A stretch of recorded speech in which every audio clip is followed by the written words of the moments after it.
Shalom para saudara.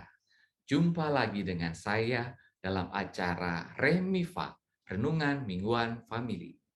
Satu minggu setelah Paskah adalah Minggu Kerahiman Ilahi. Tradisi ini didasarkan pada pesan Yesus kepada Santa Faustina. Aku mau supaya ada pesta kerahiman. Aku mau supaya gambar itu diberkati secara mulia pada hari Minggu pertama sesudah Paskah. Hari Minggu ini harus jadi pesta kerahiman. Pewahyuan pribadi ini terjadi dalam penampakan tanggal 22 Februari 1931 dan baru diresmikan oleh Bapak Suci Paus Yohanes Paulus II tahun 2000. Para saudara yang terkasih, Injil mengajak kita merenungkan tentang penampakan Kristus yang bangkit kepada para murid. Yesus mengawali perjumpaannya dengan mengucapkan, "Damai sejahtera bagi kamu. Shalom Aleichem." Ini menjadi penting setelah penyangkalan para murid, khususnya Petrus. Dia yang menyatakan berani membela Yesus, tetapi begitu takut bahkan dengan seorang perempuan sehingga menyangkal Yesus. Demikian pula para murid lari ketakutan saat penyaliban Tuhan. Damai yang dikatakan Yesus akan memulihkan kembali hubungan mereka dan meredakan ketakutan yang dialami para murid. Yesus menunjukkan tangan bekas paku dan juga lambung bekas tombak.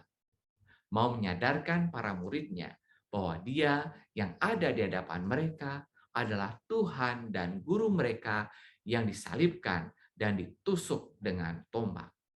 Yesus juga menghembusi mereka dengan Roh Kudus. Terimalah Roh Kudus. Kuasa Allah ini menjadi tanda kerahiman Allah yang dinyatakan Yesus kepada para murid dan kepada dunia.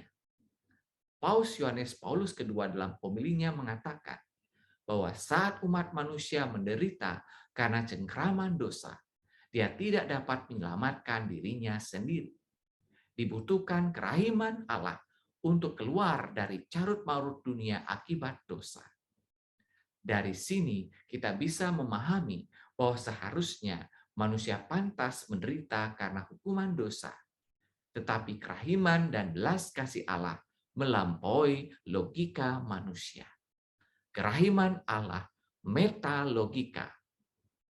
Dalam bahasa Latin, misericordia, dan bahasa Ibrani, rahamin, kata kerahiman ilahi dekat dengan kata rehem yang berarti rahim.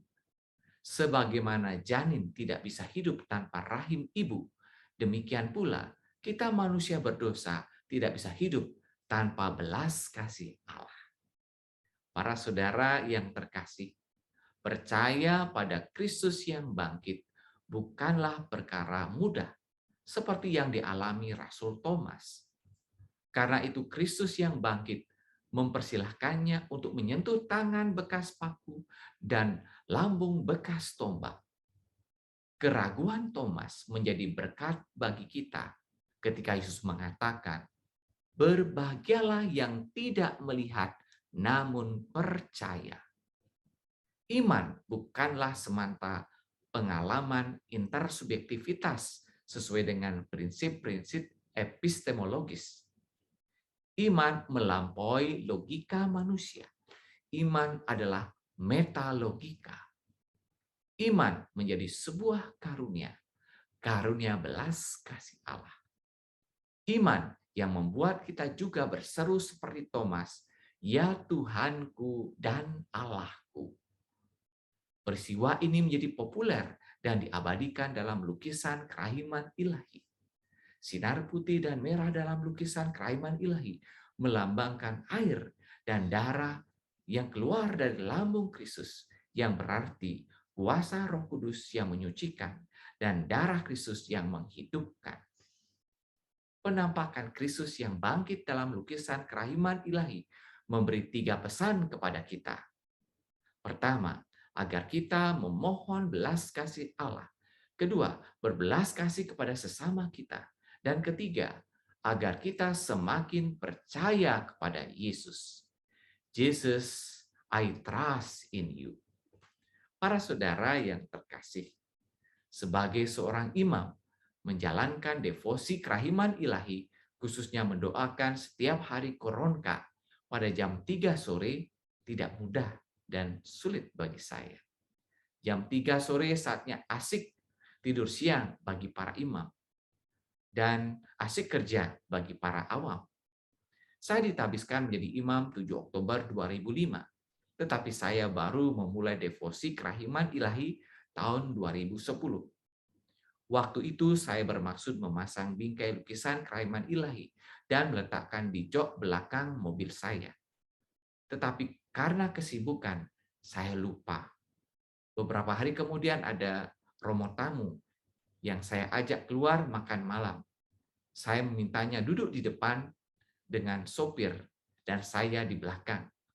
Setelah saya sampai di tempat makan malam, saya baru sadar.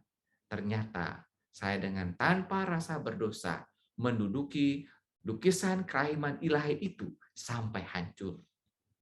Malamnya saya bermimpi didatangi Yesus kerahiman ilahi. Dan setelah itu saya merasa sangat berdosa. Sejak saat itu saya mendoakan Koronka setiap hari. Banyak berkat dan kerahiman Allah yang saya alami. Tahun 2016 pada saat tahun kerahiman ilahi, saya mendapat kesempatan ziarah ke Santa Faustina di Krakow, Polandia.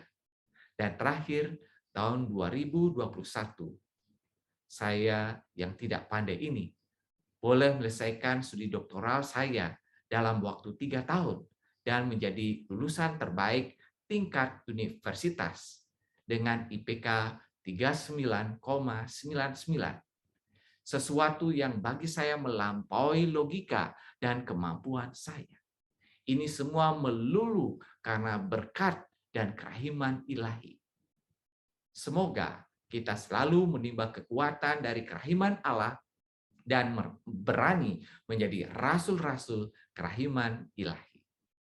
Para saudara yang terkasih, jika Anda terinspirasi dengan renungan saya ini, jangan lupa tekan tombol like, subscribe, dan share video ini supaya menjadi berkat dan kemuliaan bagi Allah. Tuhan memberkati.